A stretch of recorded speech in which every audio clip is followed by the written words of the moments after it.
This is the Voice of Freedom.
You're listening to the Worldwide Freedom Radio Network.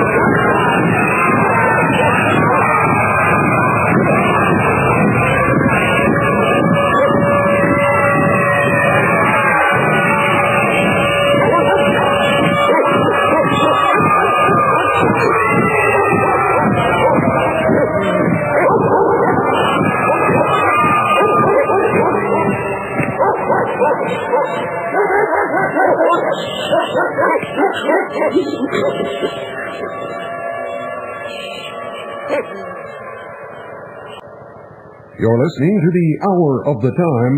I'm William Cooper. Ladies and gentlemen, we began yesterday reading from a new book, Oklahoma City, Day One, written by Michele Marie Moore and published by the Harvest Trust, Eager, Arizona. And we will continue today. If you would like to obtain a copy of Oklahoma City Day One, please send $34.95. Make check or money order payable to Harvest, Harvest. That's Harvest. And send it to Harvest at P.O. Box 1970, Eager, Arizona, 85925. That's $34.95. Make check or money order payable to Harvest, and send it to Harvest, Post Office Box 1970, Eager, spelled E-A-G-A-R, Arizona, 85925.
children in the second-floor daycare center had been eating breakfast at the side of the room at approximately 9 a.m.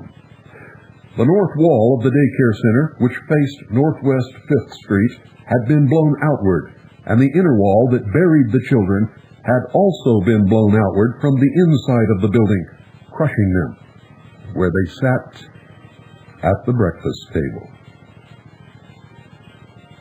Later in the investigation, the spokesman for the medical examiner's office, Ray Blakeney, would report that the bodies of some victims had been blown outward from the building through concrete walls and into the street. One rescue worker on the scene commented about the instability of the building. Oklahoma Highway Patrol Trooper Kyle Greenfield left the building saying, "That building could go at any minute. It's totally shook off its foundation." But the building stretched 4 stories deep into the earth. A single car bomb located 15 to 20 feet from the building at street level would not have greatly affected the underground structure. Only explosive devices placed within the building on the support columns could have shaken the building from its underground foundation. Jim Hargrove worked in the office of the Inspector General for the United States Department of Health and Human Services. His office was located on the south side of the building. Mr. Hargrove said, "The most disconcerting thing about my office is there is an office to the right of me and an office to the left of me, and after the explosion, there was just nothing there. It was bare. I looked out from my office, which was on the south side, and normally I couldn't see anything except the other offices, and there was nothing there at all. No offices.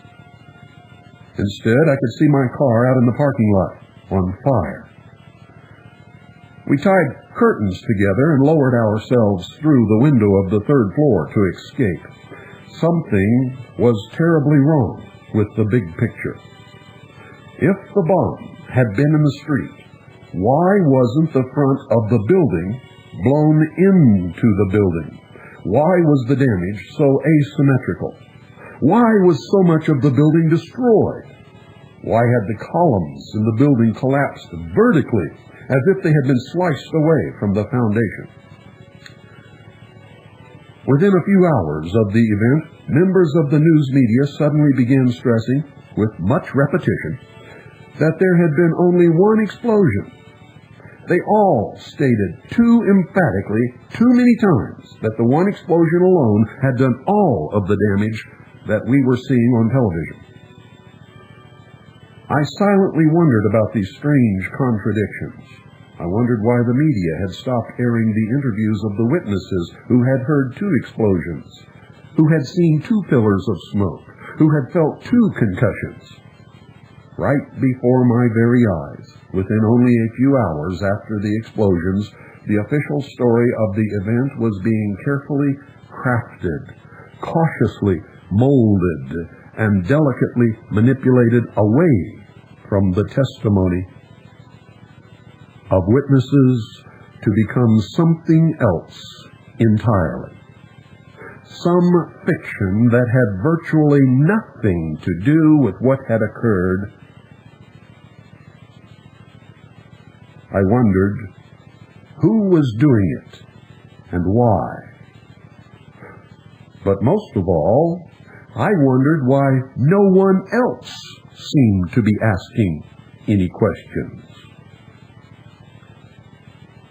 Charles Caleb Colton said in 1825, and I quote, "Examinations are formidable, even to the best prepared. For the greatest fool may ask more than the wisest man can answer." Barely an hour had passed since the explosions. The television stations were endlessly rerunning the aerial shots of the federal building, taken moments after the bombing by video cameras mounted in their helicopters. Anchor desk personnel tried in vain to find the appropriate words to explain to the viewing public what had happened. But on the scanner radios, there was no poetic explanation, no Pulitzer Prize-winning prose. There was no one to translate the information coming across that medium, and there was no way to wrap the event in a nice newsroom package. It was raw, and it was happening right then. The first call for emergency help had been received by the Oklahoma City Fire Department 3 seconds after the explosions. "We have a large column of smoke to the south of this address. We just heard some loud explosions." Within seconds of that call for assistance, reports of injuries at the scene began pouring over the scanner. "We have several injuries downtown on an explosion at the YMCA on 5th. There's injuries all over the place downtown."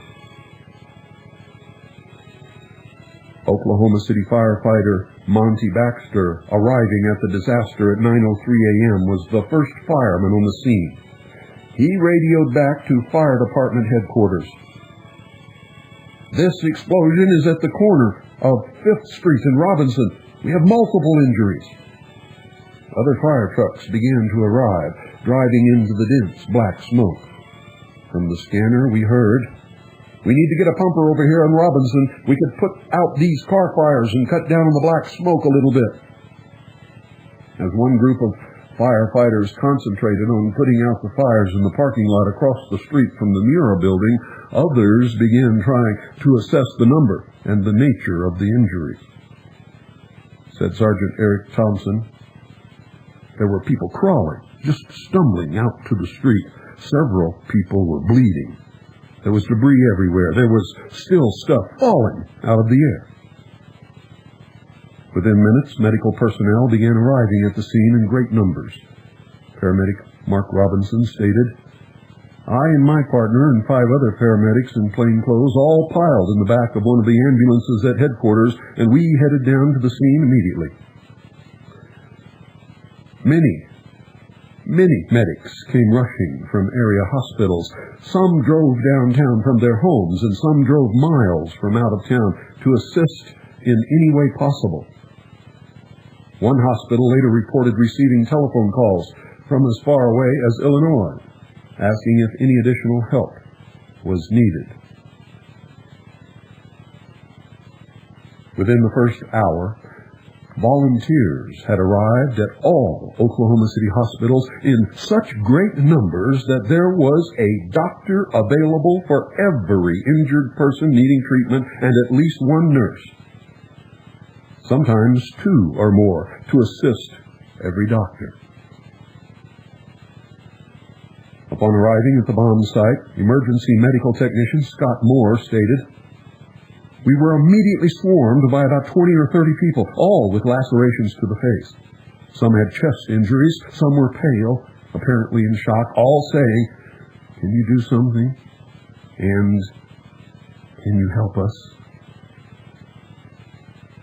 Within those early moments, the scope of the disaster became apparent from the scanner reports.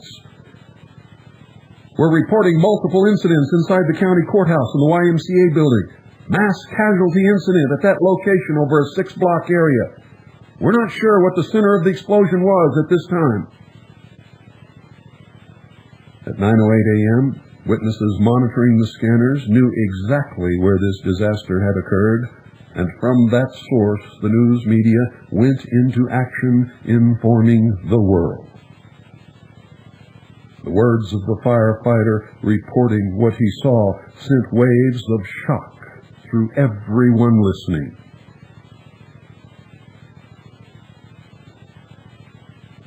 "The whole front of the federal building is gone, all floors to the roof." The blasts had not only devastated the Mura Federal building, but had also destroyed cars, tossed a tractor-trailer rig through a fence, crushed brick walls, collapsed smaller concrete buildings in the area, caused foundations to shift in the larger buildings nearby, and shattered windows for miles around. Eventually, many other buildings in the area would be searched for possible victims and assessed for structural damage. The final toll of damaged buildings would exceed 200. Responding to the urgent requests for assistance, the Norman Police Department sent 2 medical crews of 6 people, along with Captain Phil Cotton and the Emergency Medical Service disaster bus, which could be used as a triage center capable of treating a large number of injured. The disaster bus was then stationed at the corner of Northwest 6th and Robinson Street to handle triage from that location. The purpose of a triage station in a mass casualty incident is to sort the merely injured from the dying and the dead, to prioritize the needs for medical treatment. Scott Moore explained the triage function in more detail. The unresponsive patients, the patients with mortal injuries like the tracheal lacerations, the woman with the portion of the filing cabinet impaled into her chest, still stuck there, those people went out first. Ones that had severe injuries were set in another section. They were also laying down. Then we had a section for the walking wounded. Those were the people there that had glass cuts that looked severe, but really weren't severe. Said paramedic Don Carter, "We couldn't tie up our complete attention for those that were still able to walk. There were more critical patients that needed our attention that were either unconscious or couldn't walk due to their injuries." Calls for medical help dominated the scanner traffic. "We've got a lot of victims here at," what the hell is that? "6th and Robinson. I'm at 5th and Harvey. We've got quite a few injured right here. We need some help. I need at least 3 ambulances at the corner of 5th and Hudson. I've got 3 patients that are in critical condition. We've got about 4 or 5 criticals right now and about 100 walking wounded. We've got 2 critical at 10th and Hudson. We need a unit. I'm at 4th and Harvey. I need a hospital. I've got 1 critical, head and eye. We're getting ready to depart. We've got 2 critical and 1 walking wounded. Can you advise which hospital? We're starting to run into equipment shortages. The squad that is stationed at Station 1, have them gather up the medical supplies and run down to Northwest 5th and Robinson. Norman Regional Hospital sent 15 medical staff members and many supplies to aid in the rescue operation. Paramedic instructors from the Moore Norman Vocational Technical Center coordinated in staffing of the EMS disaster bus. Said one medical technician, "We had approximately 15 to 20 people laying on the ground with various types of injuries. There was enough blood covering each person that I didn't know who was injured and who wasn't injured. You literally just had to go up and ask them. Are you hurt?"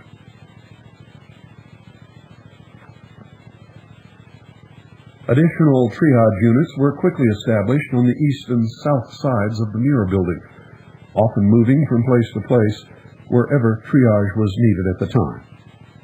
The old post office building, located south of the federal courthouse on Dean A. McGee Street, was transformed into a temporary hospital. Television cameras captured the scene of a double line of 14 ambulances removing the injured.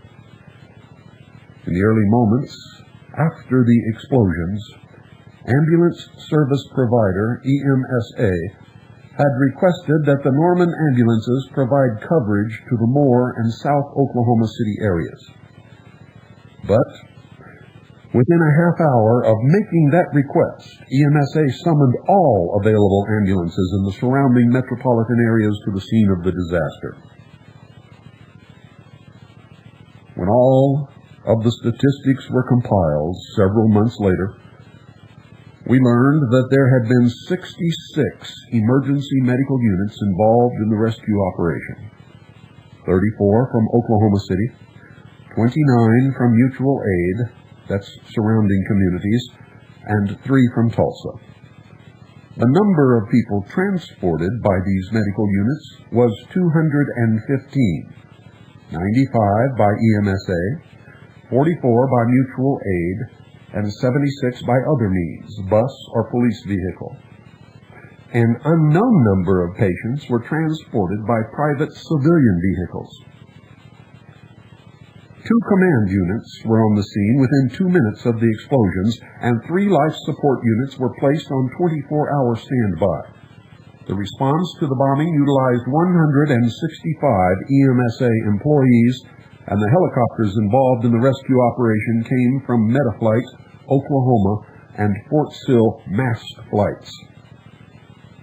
Other emergency medical service agencies involved in the rescue operations came from Anadarko, Ardmore, Carnegie, McLean, that's McLean County, Purcell, Senor, Stevens, that's Stephen County, Stillwater, Watonga, Wellston, Impact EMS, EMSA Eastern Division, Life EMS, and LifeSat EMS. Emergency personnel associated with EMS agencies were supplemented by more than twice as many medically trained volunteers who assisted in the rescue operation. In spite of the fact that their numbers can be estimated but not accurately calculated, their service was needed, appreciated, and invaluable.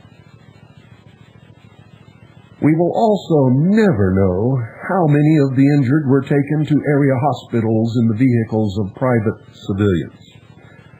A large number of emergency vehicles was available at the scene, but the number of injured far exceeded the capacity of those vehicles.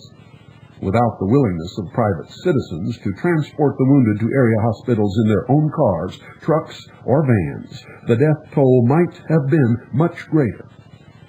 That willingness of heart to serve in whatever capacity needed made the difference between life and death for many of the injured. Within the first hour after the bombing, St. Anthony Hospital sent out an emergency call for blood and requested that all off-duty medical employees report to the hospital. Similar calls for medical personnel went out from all metro area hospitals. It was called Condition Black, a state of total emergency that required every available medic to be on hand in a state of readiness. The Cleveland County, which is the Norman Red Cross, announced that the disaster had placed a tremendous drain on the blood supply and asked everyone who was at least 17 years old, in good health, and who weighed at least 110 pounds to come to the Red Cross Blood Center at Max Westheimer Airfield, located in north central Norman.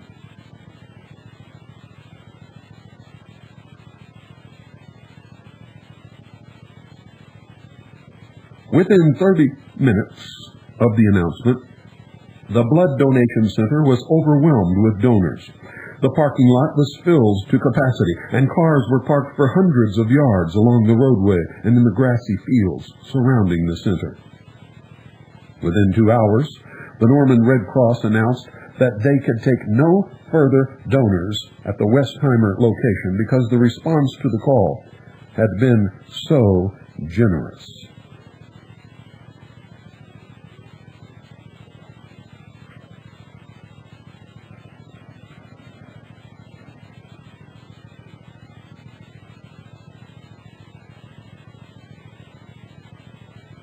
A secondary blood donation center was hastily set up on Haley Drive near the University of Oklahoma campus in the Delta Gamma House.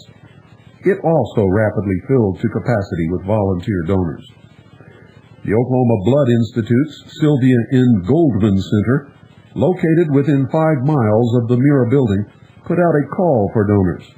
Within minutes, its parking lot was filled and cars were parked on the street, on the sidewalks, in the center medians of the roadway, and on the grass for blocks surrounding the Blood Institute, creating an incredible tangle of traffic in the downtown area. The line of donors quickly filled the lobby and spilled onto the lawn. In order to accommodate the number of blood donors, secondary donor centers were set up at the nearby Clarion Hotel and at Tinker Air Force Base. Soon, word came that the University Hospital Mobile Blood Donation Unit was filled to capacity. The Edmond Blood Institute, north of Oklahoma City, was also full, and secondary sites were established in that community to accommodate donors. for the volunteer donors waiting in line, some of whom waited for many hours. It was all they could do to help. Everyone wanted to assist in some way, and the public response to the calls for blood was instant and overwhelming. The Red Cross set up a large supply depot and triage unit in the Oklahoma Publishing Company warehouse located at Northwest 5th and Oklahoma Street. As the rescue operation progressed, this warehouse would also serve first as a triage unit and later as a temporary morgue.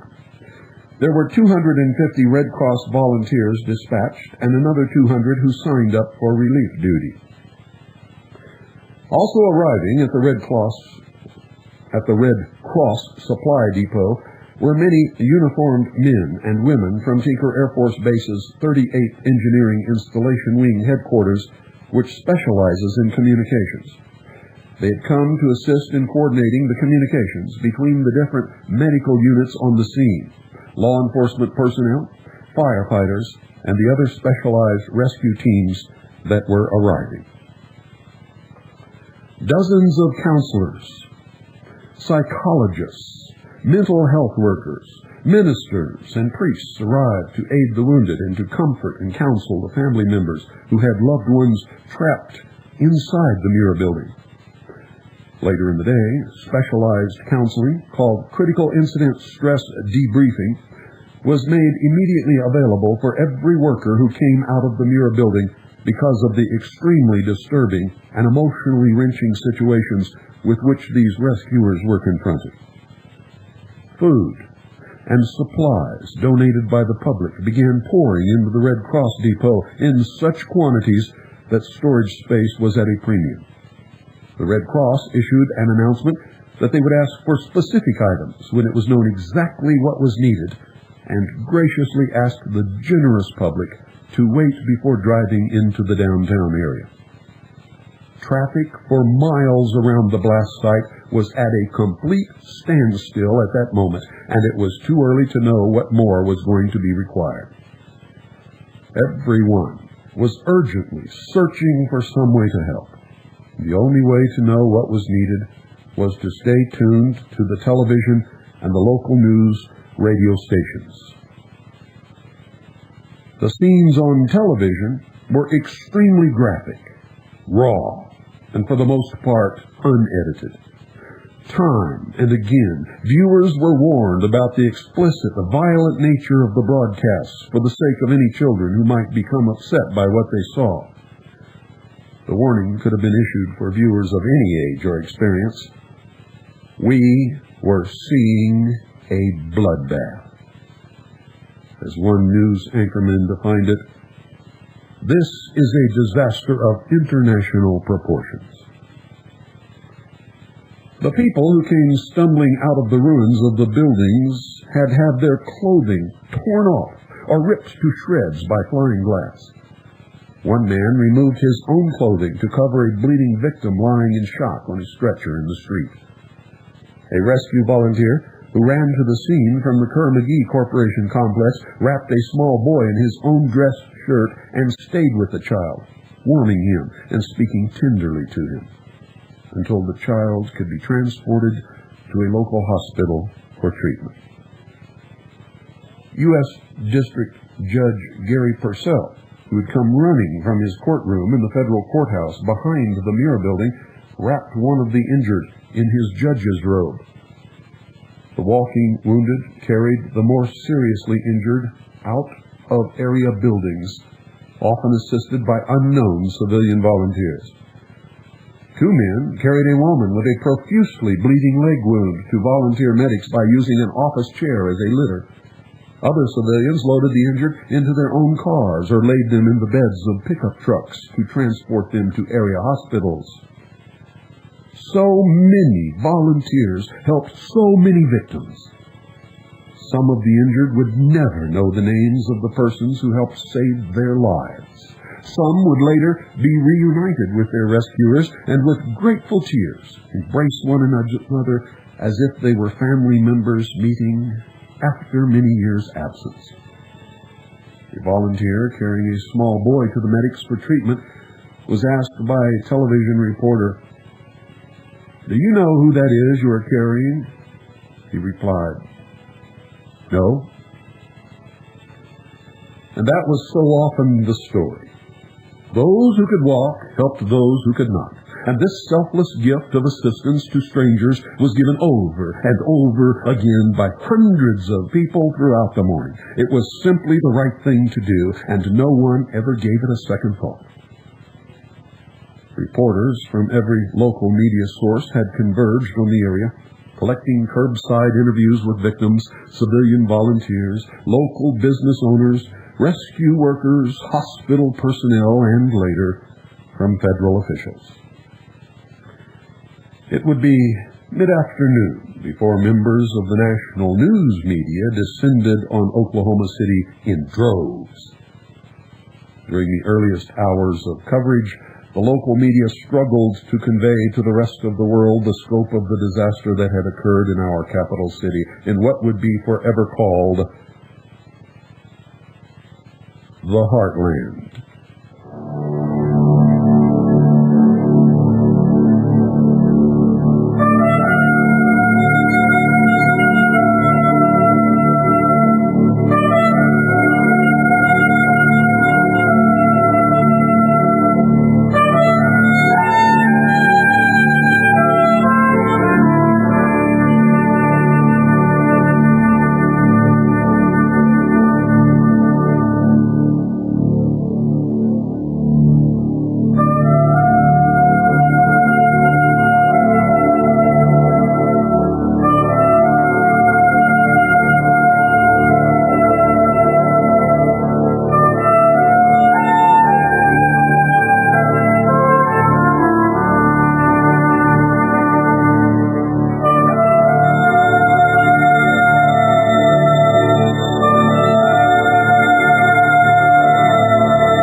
I'm William Cooper, and you're listening to The Hour of the Time, brought to you by Swiss America Trading. Ladies and gentlemen, money is an entirely different substance than what you have always been led to believe. There was a time when anybody could hold in their hands a real, genuine, solid silver dollar with the right weight and containing the exact amount and purity of silver that makes it a dollar by law. Real constitutional money. And for those of you who think that this is just a bunch of baloney, why pay attention to it? Well, you see, the Constitution for the United States of America is the supreme law of the land. And if our money has been debased, counterfeited, if we are using unconstitutional money, what else is unconstitutional? Why are we required to obey the law, but the federal government is not? And it's not just money that they are ignoring. It's many other things, as those of you who have been paying attention clearly understand.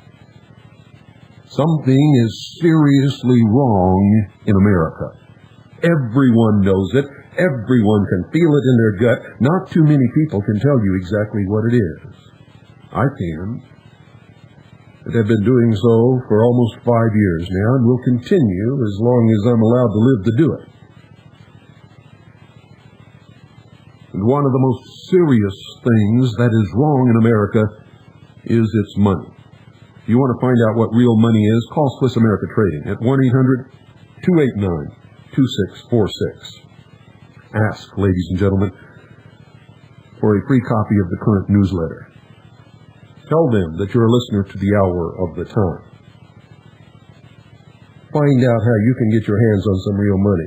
And you don't have to spend a whole lot of money to do it.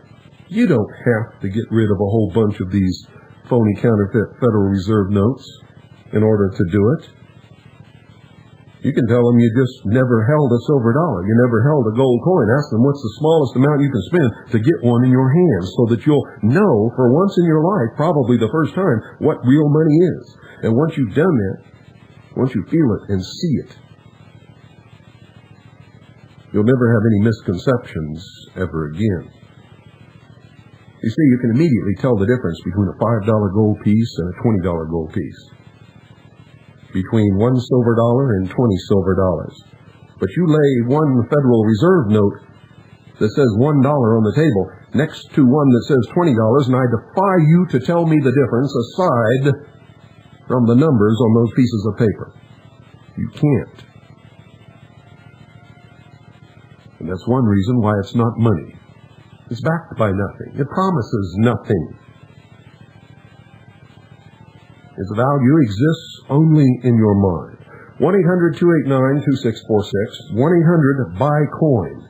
That's 1-800-289-2646. 1-800-BUY-COIN, ladies and gentlemen, and do it now.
To the television audience, the side of the Mura building defied description, but the details of the experience and the aftermath were unimaginable. Gradually, the accounts of the survivors and eyewitnesses began to emerge, and the emotional horror of the event was given voice. The interviews were disturbing and shocking. The people interviewed were themselves in shock.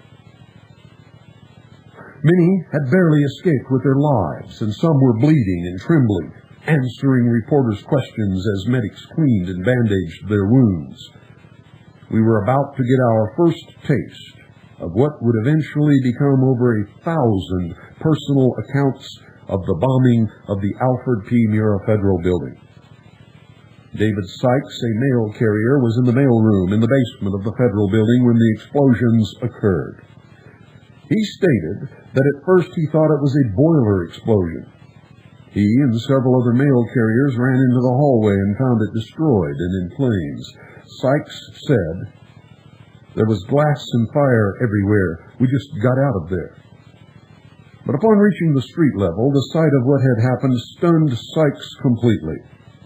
He instantly realized it had not been a boiler explosion. "Man, it must have been a bomb. I know it was a bomb," he said. "And I'll tell you what was really weird. When we got out, there were cop cars and ambulances everywhere, and it took us only about 40 seconds to get out of the basement."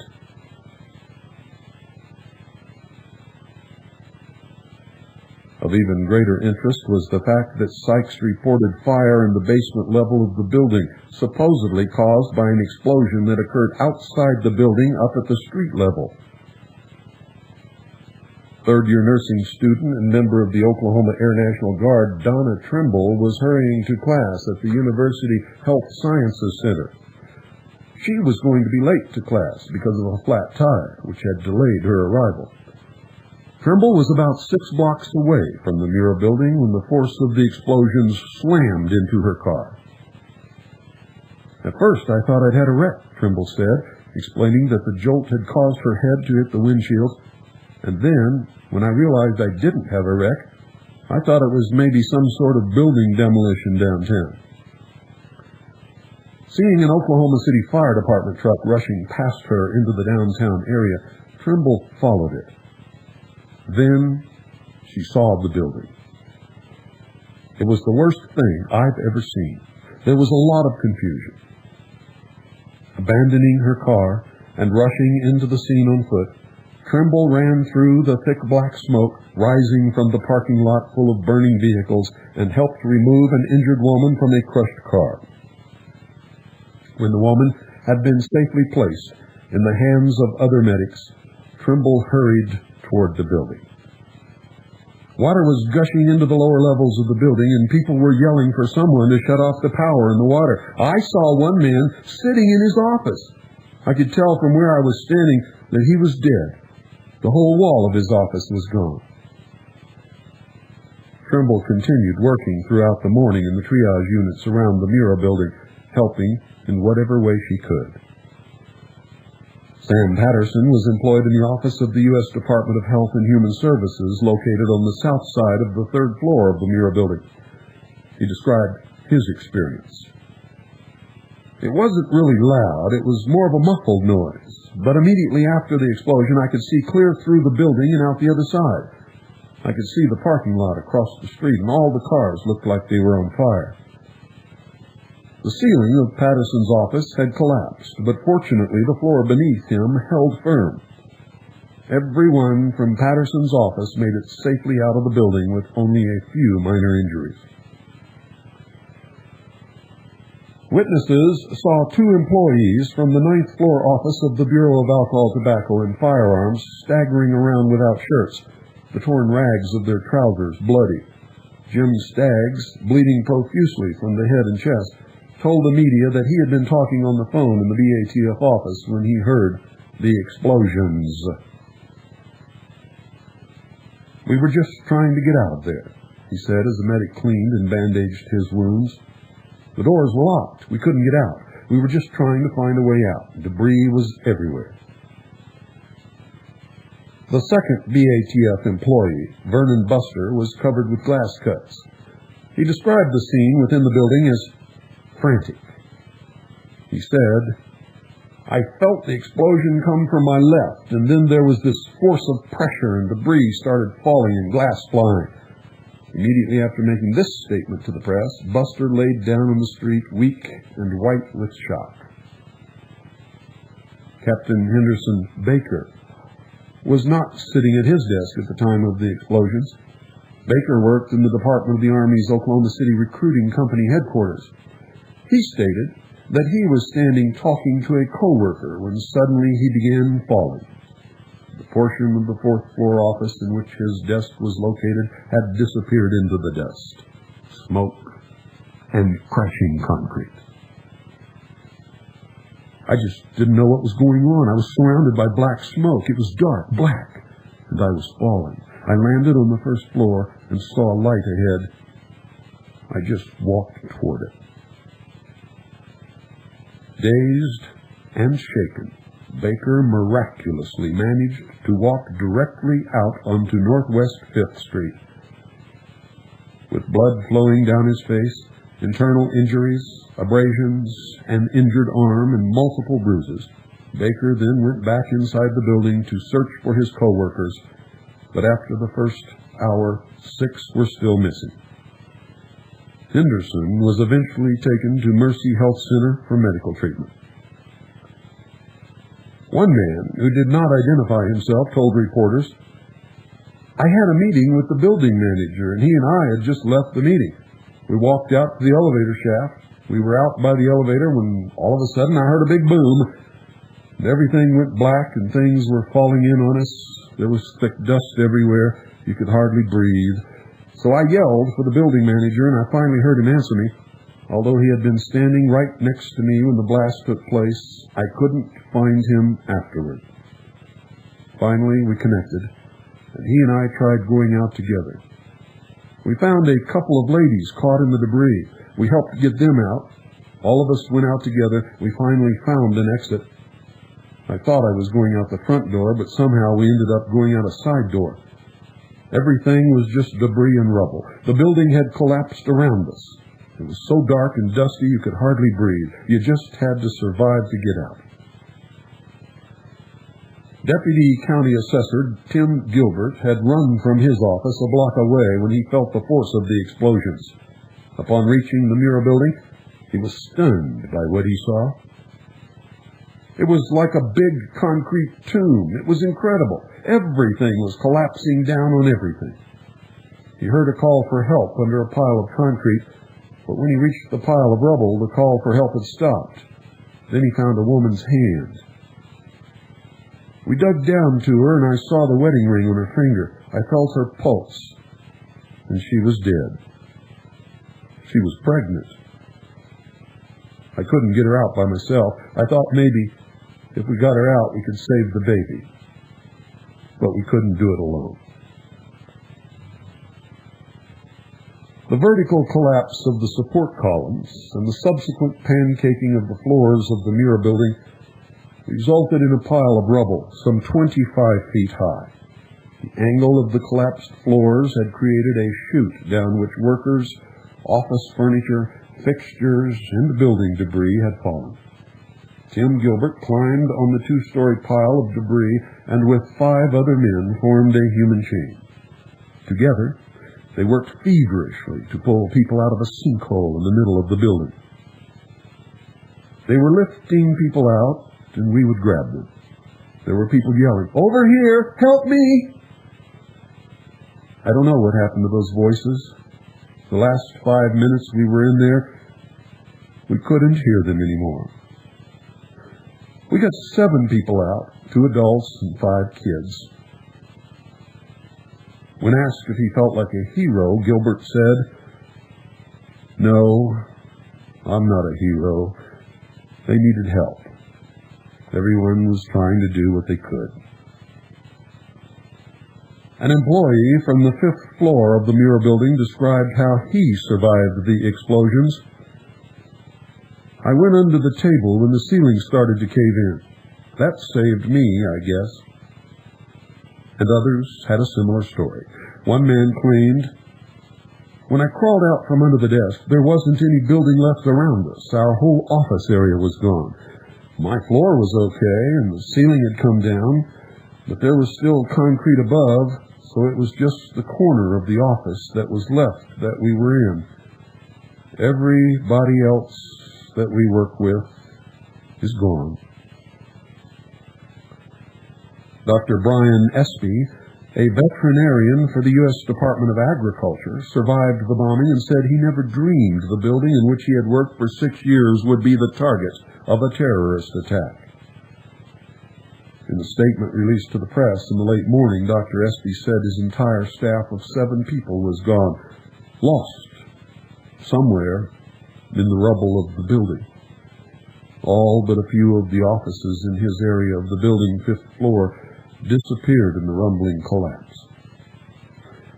Fellow Agricultural Department employee Jack Gobin said that at first he thought it was an earthquake. He felt the force first, and then the windows blew into his office. Gobin said he got under his desk and was not hurt. Both Gobin and Espy said they feel very, very lucky to be alive. Many of their co-workers did not escape the disaster. Registered nurse Tony Garrett worked all day and into the night up until the time the FBI took over the medical operations. Tony stated, "When we went over to the south side of the building, I had noticed several citizens, police officers and firemen who were trying to dig at the rubble, trying to get the people out. And on the upper floors, there were people that were sitting at their desks that when you first looked at them, you really didn't know that they were dead. But when you got a closer look, you saw that there was no way they could be sitting there alive with metal fragments through their bodies. It seemed like there were people just sitting at their desks waiting for someone to come and get them." Television reporters conducted an interview with an unidentified male who had escaped from the building, but then tried to go back inside to rescue his co-workers. The man was shaken and stunned. "We couldn't get back there. Stuff was falling down, and we started throwing stuff out looking for people. We couldn't find anybody. We were hollering. We went around on the north side of the building, and then that's when I saw it. I cannot believe it. You could see the crater. It looked like a car or something had been parked directly in front of the glass doors at the street. The crater, it did make a hole in the ground, but you could see everything. There was rebar as big around as my arm, bent over like a pretzel. You could see where the blast was. There was definitely a crater in the street in front of the Muir building, but neither witnesses nor officials could ever seem to agree upon its size. Some said it was 30 feet wide. Others said 20. The general consensus was that the crater's depth was 8 feet, although one member of the National Guard stated it was 12 feet. It was difficult to estimate depth because of the amount of debris piled everywhere, and at no time was the public informed that anyone had measured the depth or diameter of the crater. Published aerial Associated Press laser photos clearly show the crater from different angles. The diameter of the crater can be estimated relative to the size of vehicles located on a plane parallel to the crater. Such estimates indicate that the diameter was probably not in excess of 25 feet. There is a more accurate estimate available. Published in this volume, Oklahoma City Day 1, is a photograph of the crater taken by Oscar Johnson on page 62. Near the crater are several 5-gallon buckets that were used for debris removal. The buckets are 14 inches tall. Using that measurement as a reference, it appears that the crater is approximately 20 to 23 feet in diameter. The depth appears to be approximately 4 feet. Early in the rescue operation, we were told that the crater was covered with plywood to protect the rescue workers while going into and out of the building. However, close-up photographic evidence indicates that the crater, which was actually very small, was filled during the search and recovery period. The plywood appears to cover uneven debris, but is located to the right of the crater. The crater was always visible after it was filled, yet we were told there was a huge crater beneath the plywood. The plywood ramps remained in place until the independent investigation conducted by defense attorney Stephen Jones and his team of experts. The investigators who accompanied the defense team into the ground zero area were shocked to discover that the alleged huge crater had been filled prior to their inspection, and Jones was later quoted as saying, "I don't know when they filled it. If they filled it after I filed my motion, I frankly would find that disturbing." Jones also said that his explosives expert from the state of Washington, Sid Woodcock, would have learned more from the inspection if they hadn't filled in the pit area. No one seemed to notice that the actual bomb crater was very small and had been filled for quite some time. No one is willing to specify who authorized the filling of the crater, nor has any explanation been forthcoming as to why the crater itself, a vital piece of evidence in the bombing, was irreparably altered before it could be studied and assessed by non-government experts. Whether or not this tampering with the crater evidence constitutes obstruction of justice remains to be determined. New American reporter William F. Jasper brought one particular incident to light in his overview of the evidence of internal explosions provided by Brigadier General Benton K. Parton. See appendices A and C. Wrote Jasper, "One of the more interesting examples of the General's vindication can be found in the official commemorative volume of the Oklahoma City tragedy called In Their Name. In the middle of the book is a large illustration of the Muir building, spanning 2 pages, pages 86 and 87, and detailing the damage caused by the April 19th blast. What is quite striking about the illustration is that the artist has obviously moved the bomb crater to the left, so that it is aligned with the deep blast cavity that extends into the building.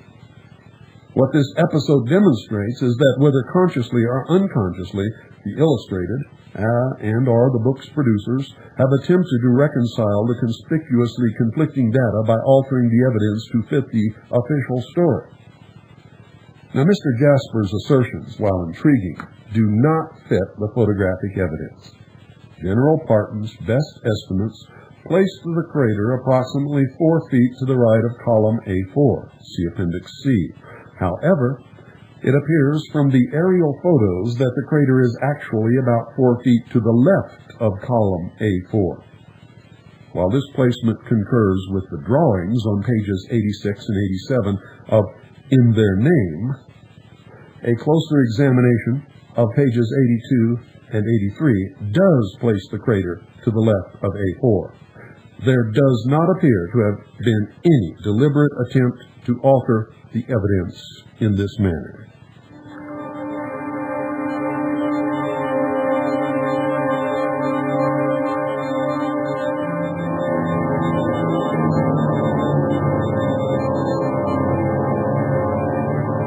You're listening to The Hour of the Time.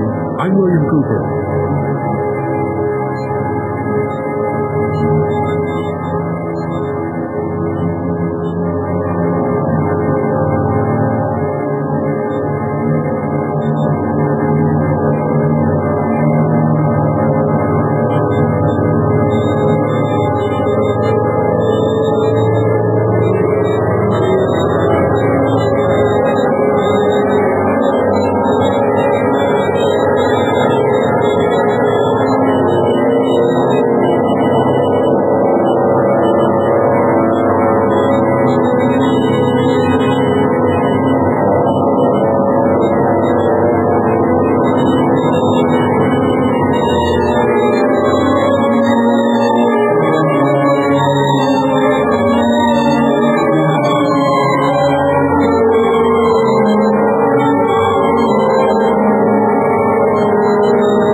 This is the Voice of Freedom.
Listening to the Worldwide Freedom Radio Network, classic radio in the truest sense of the word.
You're listening to the Hour of the Time.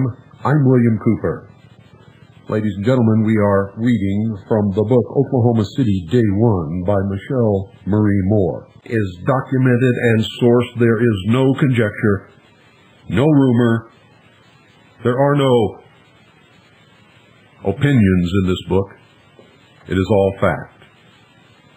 The criteria for our investigation that anything considered to be evidence had to come from at least two different sources that knew nothing of each other. If you would like to own a copy of Oklahoma City Day One, and I urge you to get a copy and read it, I also urge you to purchase additional copies to give away to your friends, to your police chief, to your local sheriff, to those that you believe might help us make a difference in righting this great wrong and all of the other wrongs that are being perpetrated in the name of Marxist socialist world government that are destroying the United States of America. You can obtain a copy of Oklahoma City Day One by sending $34.95 and make your check or money order payable to Harvest, Harvest. Send it to Harvest at P.O. Box 1970, Eager, spelled E-A-G-A-R, Arizona, 85925. That's $34.95. Make your check or money order payable to Harvest and send it to Harvest at P.O. Box 1970, Eager, Arizona, 85925. If you live in the Springerville, Eager area, you may obtain a copy of Oklahoma City Day One from Stewart Books on Main Street in Springerville. Don't go away. I'll be right back.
Far from hurting Parton's conclusions, this placement of the crater actually renders his report more devastating by moving the alleged source of the explosion farther from the collapsed column A8. Mr. Jasper's concerns were based on General Parton's placement of the crater, but Parton erred in his assessment by 8 feet. Given the tiny size of the crater, even if the bomb vehicle had been placed directly in front of the deep blast cavity, it would not have caused the damage done to the building and most assuredly would not have brought down column A8. Behind the Mira building, on the south side, sits the federal courthouse. At 9 o'clock in the morning, U.S. District Judge Gary Purcell was almost ready to call his court to order. Suddenly the building began to sway and rock, and Judge Purcell said he felt like his eardrums might burst. There was a terribly loud noise, and it kind of knocked me forward into the bench. I caught myself, and someone said, "It's an earthquake!" I said, "No, it's a bomb! Everybody, get out!" Forcing open the courtroom door, Purcell and about 20 others escaped from the building. Said Purcell, "It was utter chaos. There was smoke and heat and screaming. At first we thought it was our building, but once we were outside we could see the smoke coming from the Mira building." Glass had shattered throughout the courthouse, but not on the floor of Judge Purcell's courtroom and office. Bulletproof glass had been installed on Judge Purcell's floor the previous week. Oklahoma City Attorney Jack Pointer had also been in the federal courthouse that Wednesday morning. "All the windows blew out," he said. "We ran outside. When I saw the smoke, I thought it was the courthouse, and I started running toward it." But Pointer soon realized the smoke was coming from the Mira building. As he approached it from the south, he couldn't see the devastation that had occurred on the opposite side of the building. A woman, screaming hysterically, ran up to Pointer saying, my baby is in there." Other women joined her, all crying about their children. It was then that Pointer learned that there had been a daycare center located on the second floor of the Mira building. Pointer tried to calm the women and said that he would go and check on the children. Just then a policewoman arrived and told them to get out of here. Pointer told her, "We're going to check on these women's babies on the second floor." The policewoman replied somberly, "There is no second floor." Pointer could then see where the building dropped away to nothing but rubble. The staircase leading to the daycare center and the door of the center were standing, but beyond that, the center no longer existed. With the realization that there had been a daycare center in the building, firefighters began making other urgent demands heard on the scanners. "Is there a possibility we can get the police department dogs to help us with locations? We're supposed to have at least 25 to 30 children in this area, and we've only found 4 or 5. Can we get heat sensors or police dogs? Please!" Firefighter Monty Baxter, working with his partner in the area that had once been the daycare center, started calling out to the children. Said Baxter, "Danny went left, and I went straight and kind of to the right, hollering out, 'Please, say something. Holler at us. We're firefighters. Is there anybody here? You've got to make a noise. We can't see you.' Probably within 30 minutes, we had 3 children out, freed up, and we handed them over to somebody else.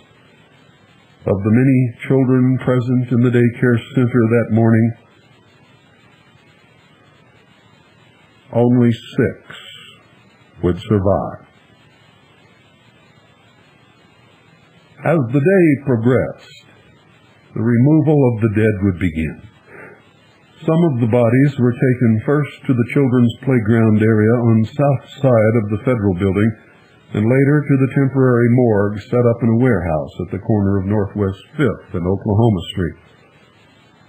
Tearful medical personnel remarked how tragically ironic it was that the dead children should be laid in their own playground, a place in which they would never again play.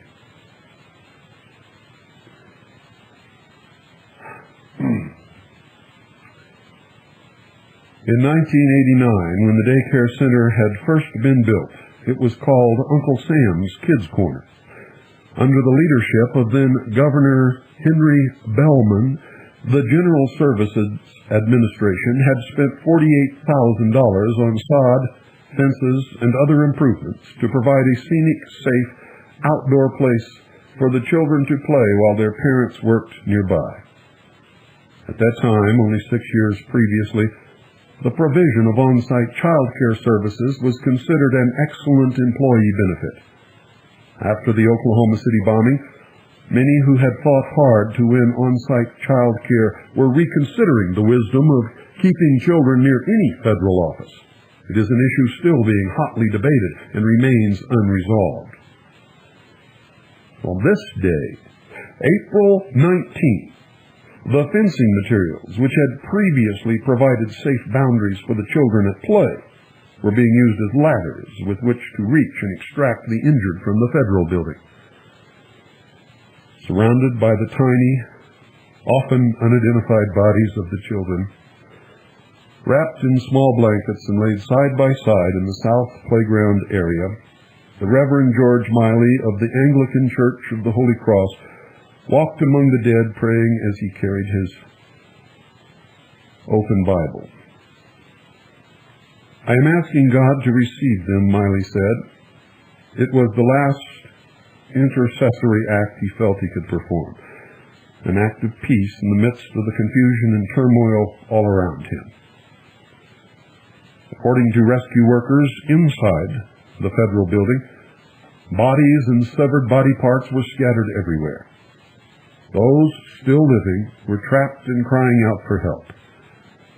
Medical workers who had set up triage centers in the area and makeshift hospitals were hanging IVs on portable metal racks. Victims were resting on blankets spread out on the concrete. It was a gruesome scene.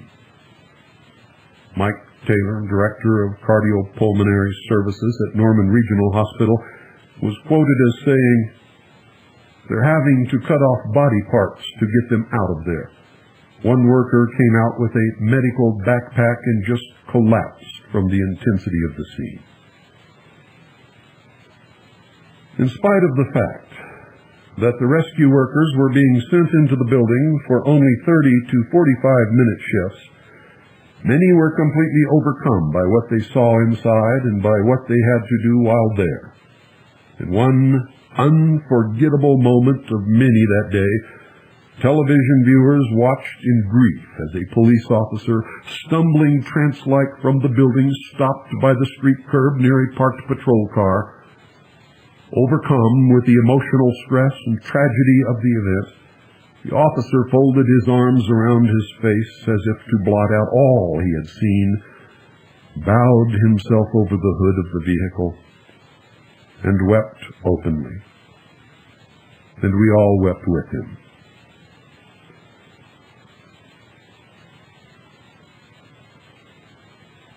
Moments later, a fellow officer approached, placed a comforting hand on the man's shoulder, and together they helped each other leave the horror of their first shift of duty in the Mura building bomb site. It was going to be like that for days and weeks to come, people helping each other cope. The wounds of that day were not all visible, and many would take far longer to heal than injuries to the physical body. These were wounds of the heart. Shock and disbelief were the order of the day. Medical workers treated a man wandering from the building in a day with cuts and broken bones. He had lost both arms in the explosion, but seemed strangely unaware of his condition. A man's body was discovered about a block away to the northwest of the federal building in an alley behind the post office resource center. Witnesses thought he was a passerby, but no one seemed to know who he was, what he was doing, or the exact cause of his death. One man, covered in blood, was found walking alone along the sidewalk, several blocks away from the Mira building. He said he was going home, but he couldn't remember his name, and he didn't know where his home was. Behind him was a trail of blood in the shattered glass that carpeted the downtown streets and sidewalks. Other medical workers handled the bio bags, collecting tissue and body parts from the debris. They may not ever find some of those people, said Craig Bishop, a member of the American Red Cross Disaster Action Team. It's that torn up. I heard moaning, but couldn't tell if it was coming from survivors buried in debris or from people under stress trying to clear away the rubble. It's bad. It's real bad. The dead were so numerous that rescue workers had no choice but to cover most of them and mark the location of the bodies with spray paint on the building debris. At that time of the crises, the emphasis was still on rescuing the living, and no ambulance could be spared to remove the dead. Specially trained removal teams would later be brought in to handle the dead. Across the street to the north of the Mira building, David Harper had been sitting at his desk in the Journal Record building when the explosions occurred. It felt like somebody slammed me in the back of the head with a bat. We pushed debris to the side so we could get out. My office was chest deep in debris. Another worker in the Journal Record building, Ernie Ross, reported that the force of the blast threw him 20 feet across the room into a table. The windows were all gone and the inside walls collapsed. You did not know where to run to get out. It was just frantic. The flying glass sliced me up. I was standing with a coworker. I hope he's all right. I'm sure glad to be alive. I never went through anything like that when I was in Vietnam. Ross was taken to University Hospital for treatment of large cuts on his leg, facial lacerations, and a crushed nose. Norman resident Mary Mowdy had just started her third day on the job in the Journal Record building with the Oklahoma Guaranteed Student Loan Program. Seated at her desk by a window when the explosions occurred, Mowdy was pierced by thousands of pieces of flying glass. She was somehow rescued from the scene by coworkers.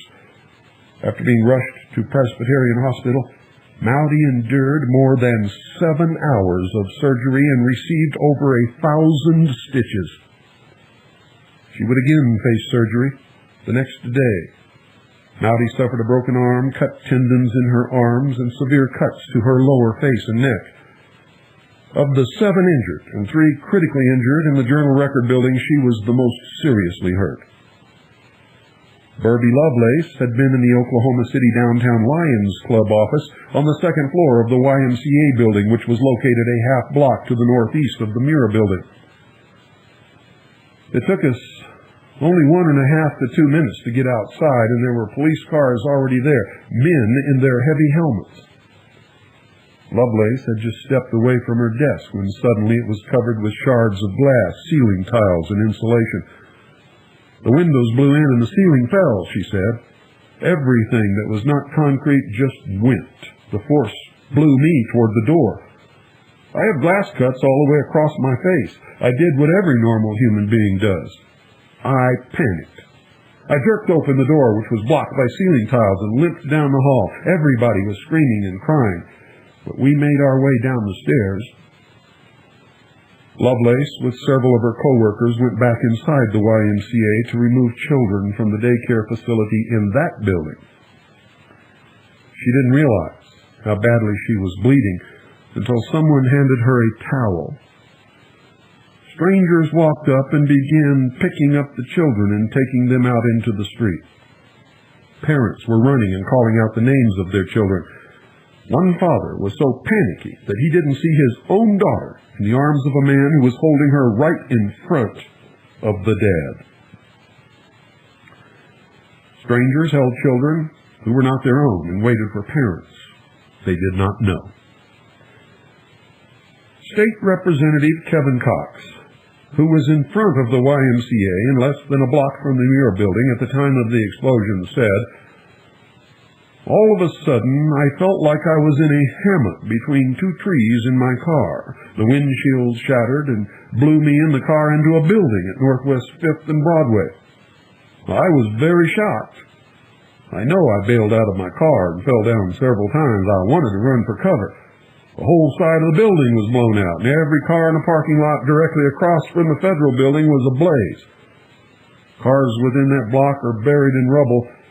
I could see two people standing in the rubble trying to find a way out. People who lived in the YMCA came out in their bare underwear. Todd Pendleton was driving away from the YMCA building where he had just taken his son Evan to daycare. He heard and felt the initial blast from several blocks away. He said he thought another car had rear-ended him. But when he looked back, all he could see was black smoke. He whipped his car around, drove back, and parked as close as he could to the YMCA. Pendleton got out of his car and began running. He could see people already removing the 52 children who were in the YMCA daycare center that morning. Boy, I was running, looking everywhere for Evan. I found him in the arms of a YMCA worker. That staff was so committed. They were all hurt and bloody, and all they could think about were those kids. Within 7 to 10 minutes, all of the children were accounted for and out of the daycare center. Pendleton began helping the workers remove the children, some of whom were seriously hurt. He took one injured child to the nearest ambulance for transport to the hospital, but the ambulance medics were treating people at the scene who could not yet be moved. Realizing he was going to have to take the child himself, Pendleton told YMCA staff members that he was driving the child to St. Anthony's Hospital. Pendleton and his son Evan took the injured child to the emergency room and stayed with the child until the parents arrived. The Regency Tower, a multi-storied apartment building located 1 block west of the Mira building, was home to more than 250 residents, some of whom had lived there since the building's opening about 30 years earlier. Deanna Jordan had been in her apartment with her sister-in-law and young daughter. Deanna said, "I thought the people outside doing scaffolding work were coming through the windows until we heard the building alarm telling us to evacuate. The walls are buckled and cracked. There's mortar coming off the outside of the building." Deanna's 5-year-old daughter, Melinda, was still shaking and clinging to her mother when she told reporters her own version of what happened. "I heard screams, and everything fell down." A gentleman known only as Mr. Ramsey was interviewed by a television reporter. His son works for the Oklahoma City Police Department. Mr. Ramsey reported to the television media that his son had heard the explosions a few blocks away. Ramsey said, "My son was at the Oklahoma City Police Station. He said at the time of the explosion about 300 policemen pulled their guns because they thought that someone was in the police department and had set off a bomb there. He is a bicycle patrolman, and he immediately hurried to the Federal Building. He was sharing with us that he had pulled out 4 2- to 3-year-olds that were dead, and I think 6 adults that were dead. He's got a daughter that is 3 years old, and when he got to the part about the kids, he just couldn't stand it too much, and I can't see how anybody could do this. It's unreal. He saw many people who were in great pain, maimed, tops of their heads blown off, eyes blown out. Horrible, horrible things. And to the people that did this, there's no reason for anything like this, none ever." Local media representatives interviewed Carol Lawton, an elderly woman who was wrapped in a blanket to protect against the onset of shock while she was being assisted by medical personnel. She had great difficulty speaking, as if her mouth could not form the words her mind was thinking. From time to time during the interview, she hid her face in her hands as if to blot out the images that would be forever impressed in her memory.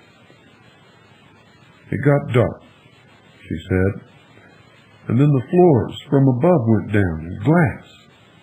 It just kept falling, and there was this horrible noise, a horrible noise. It was just after whatever happened. It was just a roar of the whole building crumbling. And where I was sitting, it was the only place the floors didn't cave in. I mean, right over here, the floor was gone. My little area where I was sitting, I was on the 7th floor, and the 8th floor came down and went through, and then it just kept on going down. There was a window to a hall by my desk, and I crawled over it and got out. The stairwell was still lit. The light was on in the stairwell. I know that some people are still in the building and that they haven't gotten to yet. I saw a lot of people very badly hurt. People were getting out covered with blood and just stunned. I mean, it was just a shock. As the news reporter conducting the interview was about to ask another question, Ms. Lawton turned suddenly pale and weak as new cries from the Muir building came rushing from behind her, frantic and emphatic. "Move back! Let's go! All companies come out of the building right now! Possibly explosives planted in the building! Everybody evac the federal building now! Evacuate! Get out now!"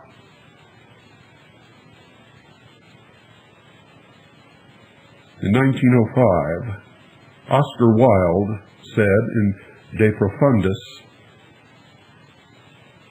"Suffering is one very long moment. We cannot divide it by seasons.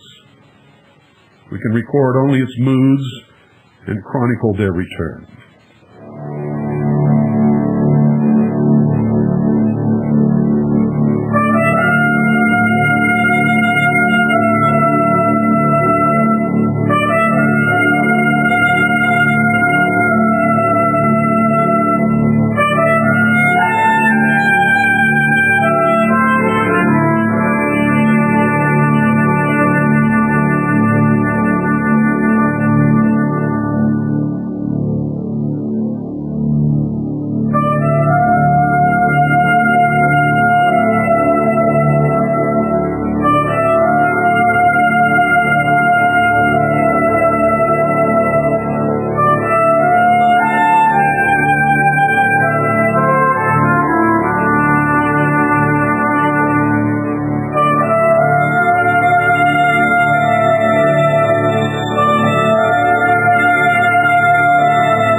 I'm William Cooper, and this is the Hour of the Time. Ladies and gentlemen, the Hour of the Time is brought to you by Swiss America Trading. Swiss America Trading specializes in non-reportable, non-confiscatable hard assets. And you may not realize it now, but you need this kind of an investment to protect what you have spent so much of your life accumulating. You must have at least some of your assets protected by gold and silver coin. You see, it's the only thing in the history of the world that has maintained its value, its purchasing ability, no matter what has happened to economies, nations, governments, emperors, kings, queens, wars, paper money, or anything else. You see, 1 ounce of gold or 1 ounce of silver will purchase today the same number of loaves of bread that they would purchase 100 years ago, or 1,000 years ago, or 2,000 years ago. And they will purchase today the same thing that they will purchase 100 years from today. Now, I'm not talking about making an investment with the anticipation of realizing some monetary wealth gain. That's not what I'm talking about, and that's not the kind of investment that I recommend. You see, our economy is based upon a lie. It's based upon the lie that a Federal Reserve note is money. And sooner or later, that lie is going to be exposed, and it's going to come tumbling down.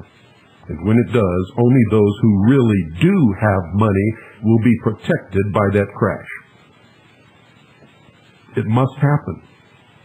It's going to happen. And the forces have been set into motion to force it to happen, simply because it is one of the last planks of the Communist Manifesto that must be implemented in this country in order to destroy the middle class and bring about the classless society of the one world totalitarian socialist government called the New World Order, or the New World Economic Order, or the completion of the plan, or the Golden Dawn, or any of the other names that it is known by and bandied about by those who are engaged in bringing its completion to bear. None of it is hidden. It's just that most people don't read anymore, don't study, don't look into it. They don't even know what's going on in their town, much less their county or their state. And you can forget about the federal government or the national and international level. So call our sponsor, Swiss America Trading. Get your hands on some real money. Protect yourself.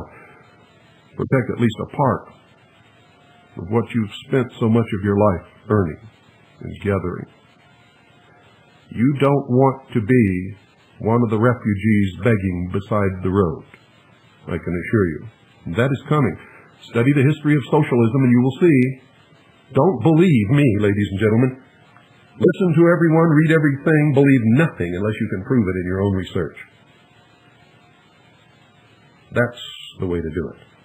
1-800-289-2646. Ask for a copy of the latest newsletter. Ask how you can get your hands on some real money. Thank them for sponsoring the Hour of the Time. 1-800-289-2646. That's 1-800-BUY-COIN. Do it now, folks. You know how you tend to procrastinate? We all do, at one time or another. But this is something you cannot afford to procrastinate about. You see, they could pass a law tomorrow, making it confiscatable and reportable. And if you haven't already got it and secured it, you ain't going to get it. And if you do, you ain't going to keep it. Sorry, but that's the truth. 1-800-289-2646, 1-800-BUY-COIN. Do it now. You'll be glad that you did. A great weight will come from off your shoulders. You'll feel much better about yourself and about your assets.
Almost 10:30 in the morning.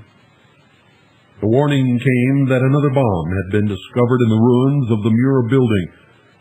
This was the first of 3 times during the day that rescuers would be evacuated from the building because of the discovery of other explosive materials.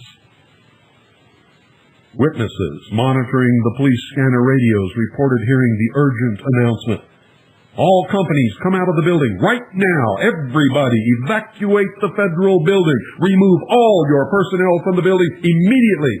Possibly explosives planted in the building. Repeat, evacuate the building immediately."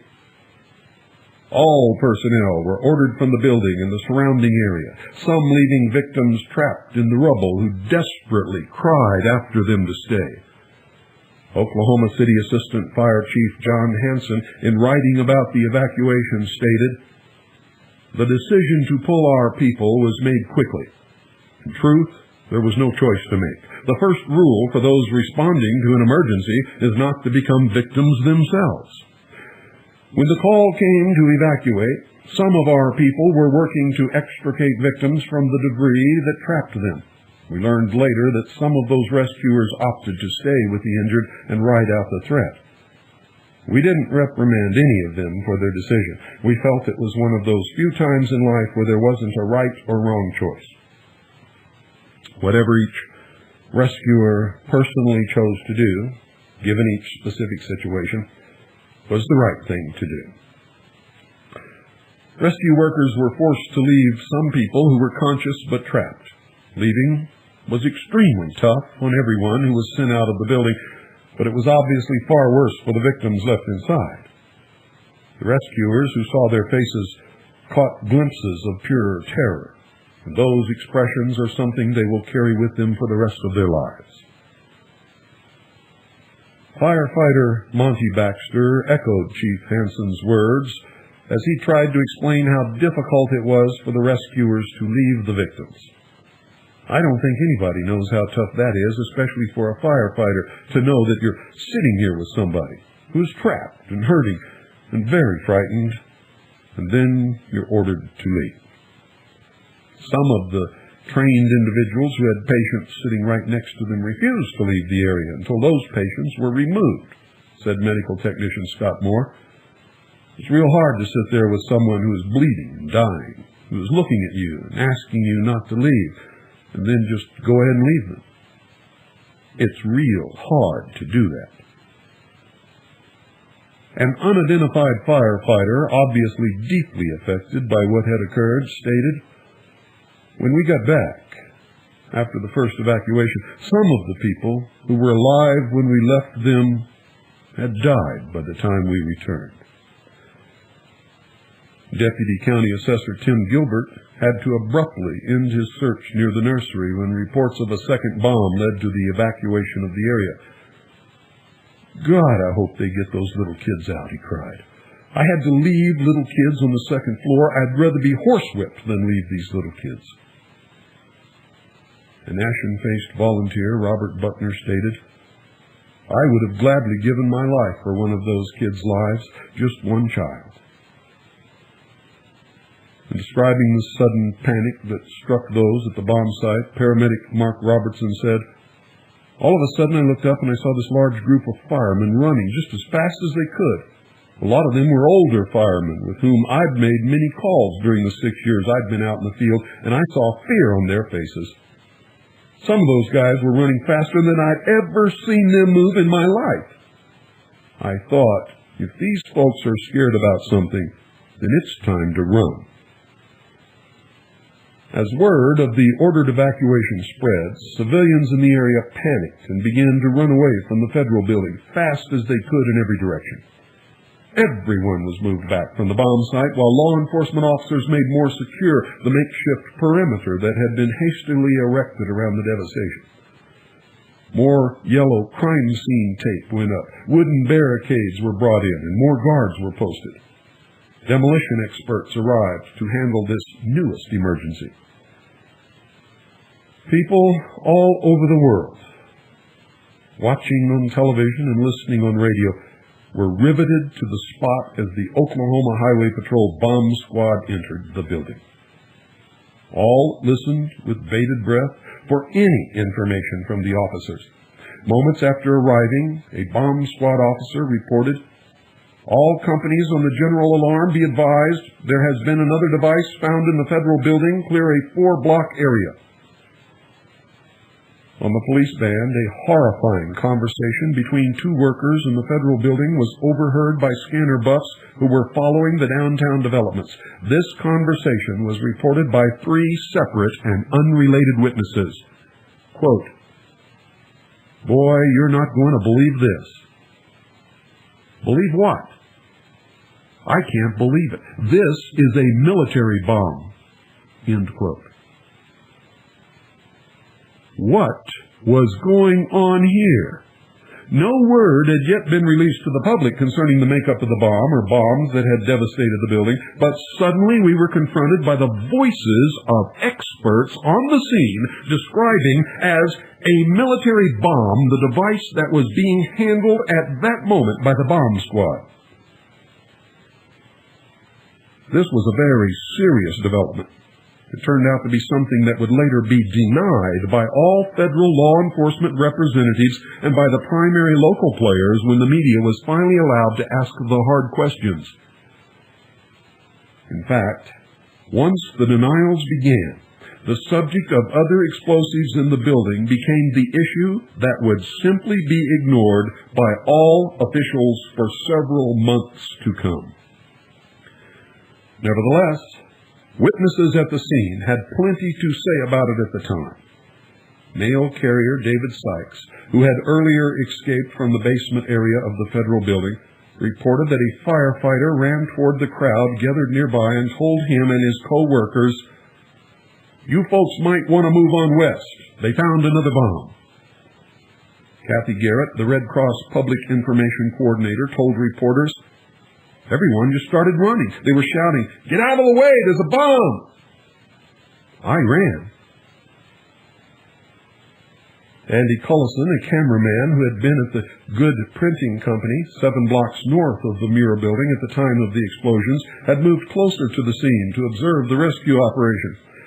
As he was watching, a firefighter approached and warned him and others to evacuate the area.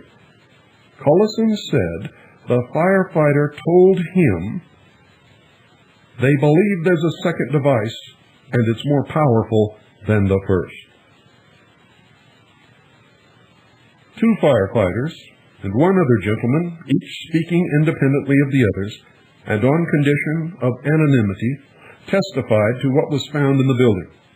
They all stated that the second bomb was actually several bombs, 5-gallon-sized, olive-drab-colored canisters bearing mil-spec numbers and clearly labeled fulminate of mercury, with a hole in the top of each canister through which a detonator was attached. This could account for the comments about a military bomb, because fulminate of mercury is a powerful explosive used primarily by the military. It is practically impossible to purchase this substance in any quantity at all. It is intensely controlled by federal regulations, and a person desiring to acquire fulminate of mercury must first obtain approval and a federal permit, and then jump through many hoops of bureaucratic red tape. Fulminate of mercury is an extremely dangerous substance, is extremely difficult to obtain, and is not available to just anybody.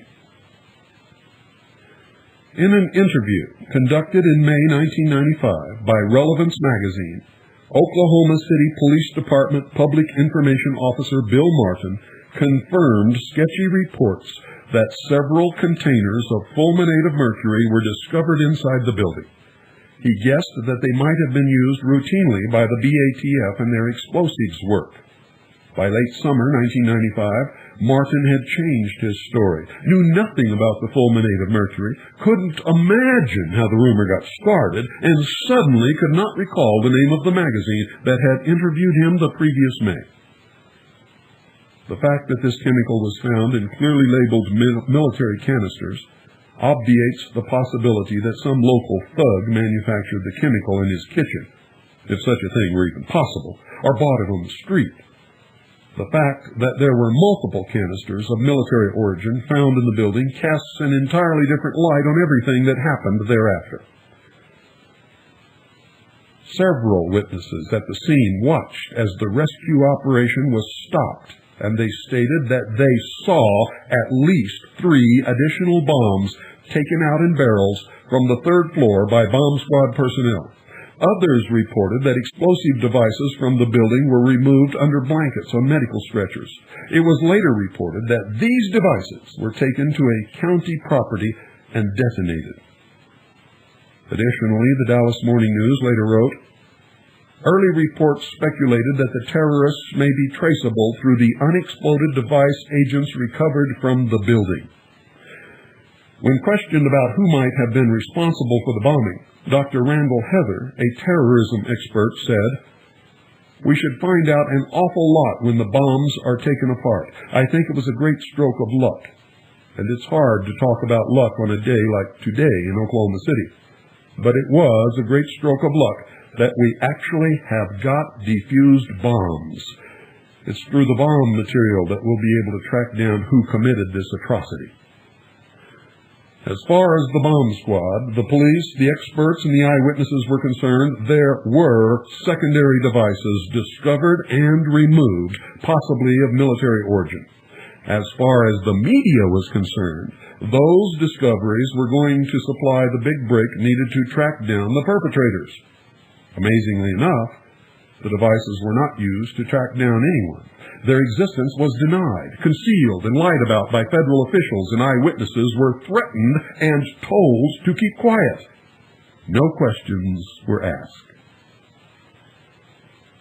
Later, in what would possibly be the most inane statement made by any federal official on April 19th, Jack Killeran, then spokesman in Washington, D.C. for the Bureau of Alcohol, Tobacco, and Firearms, said,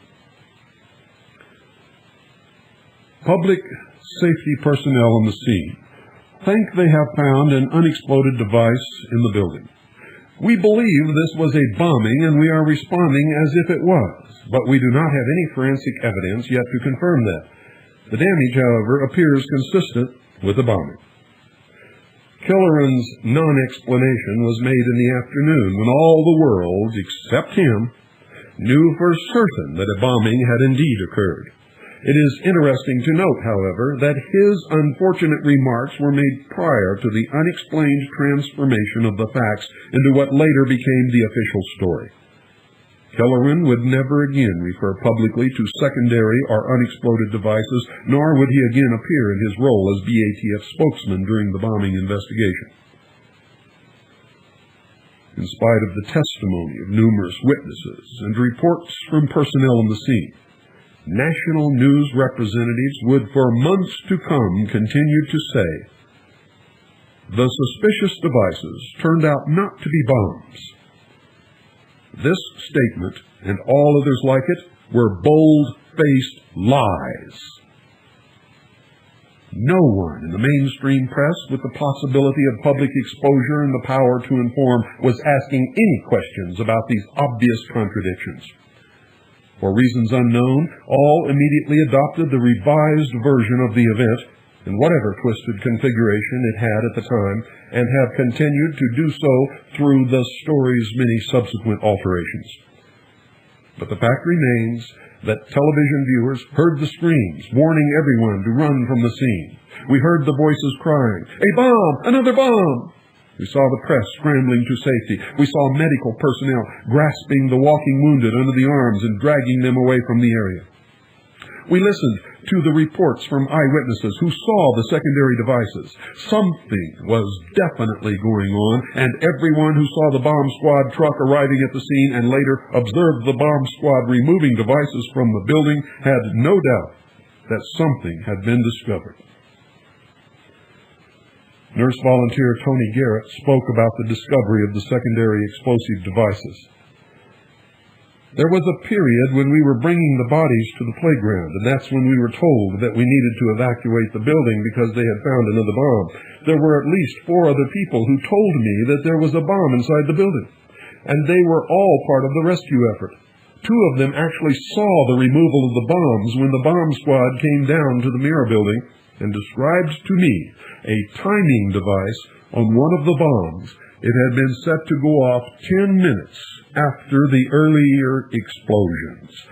We assumed that the mechanism of the bomb with the timer malfunctioned because of the first blasts, so that's why the second bomb did not explode." For what seemed like the longest hour in human history, we all waited in uncertainty, weeping for the victims and praying for the injured and the rescuers, while the bomb squad brought its equipment and personnel into the area to defuse and remove the secondary explosive devices.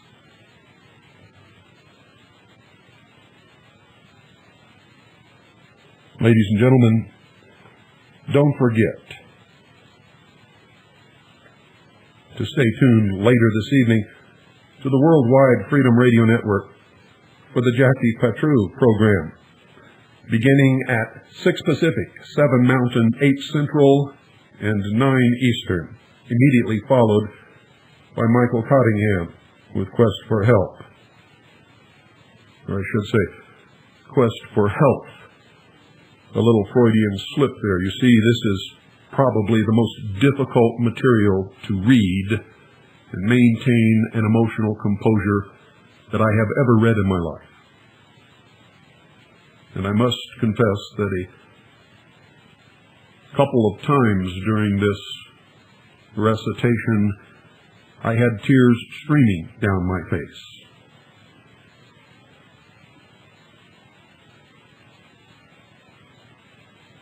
If you would like to purchase a copy of Oklahoma City Day One, send $34.95.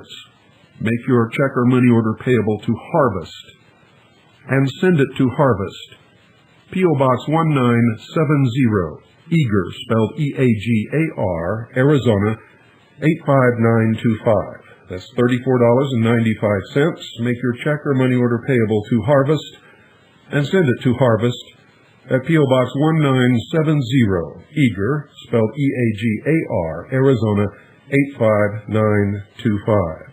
If you live in the Eager, Springerville area, you may obtain a copy of Oklahoma City Day One at Stewart Books on Main Street in Springerville.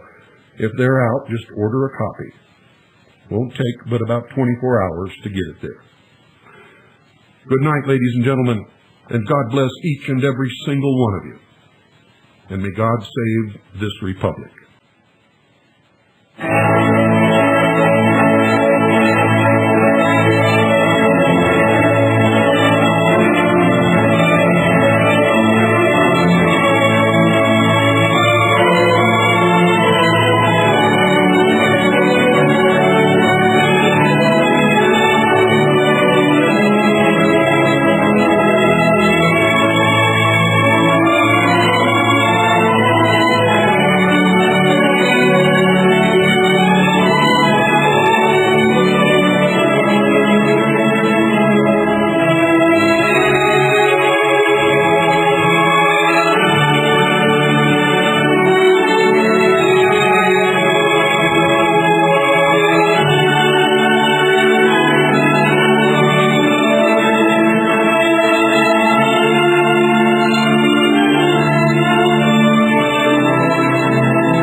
This is the Voice of Freedom.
You're listening to the Worldwide Freedom Radio Network with studios in Eager, Arizona, broadcasting on satellite GE1, transponder 7.56 audio, and over 700 FM stations across the nation and around the world. The Hour of the Time is also heard on WRMI, Worldwide Shortwave Radio, 9955 kilohertz, from 5 until 7 Eastern Standard Time. Stay tuned now for all oldies, most of the time.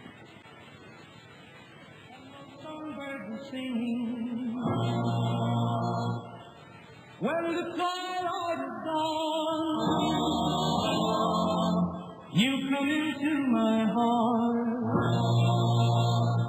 and here in my heart you will stay. While I pray,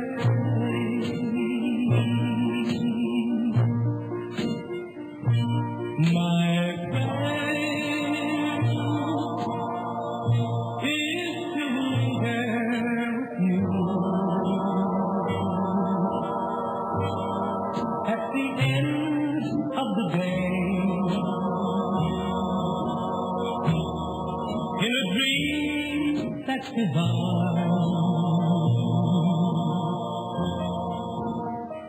My prayer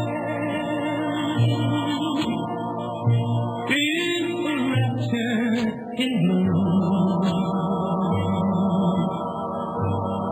with the words far away, and your lips close to mine.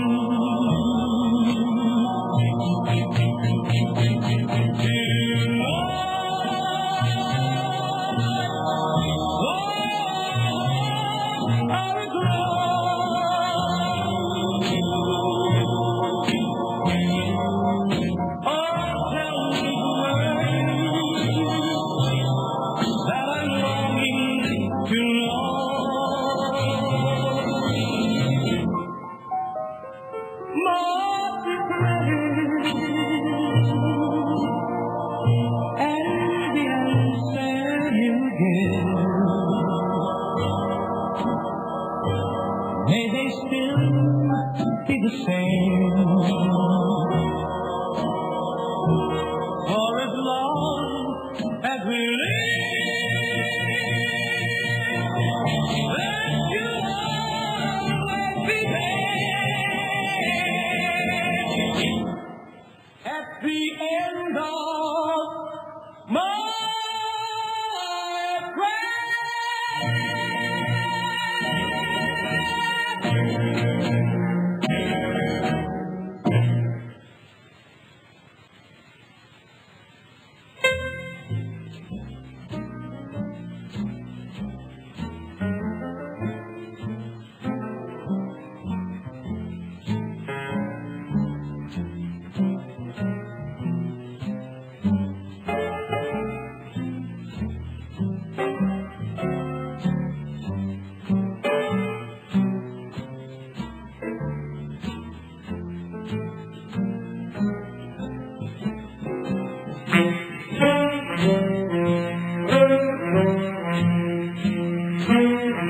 Thank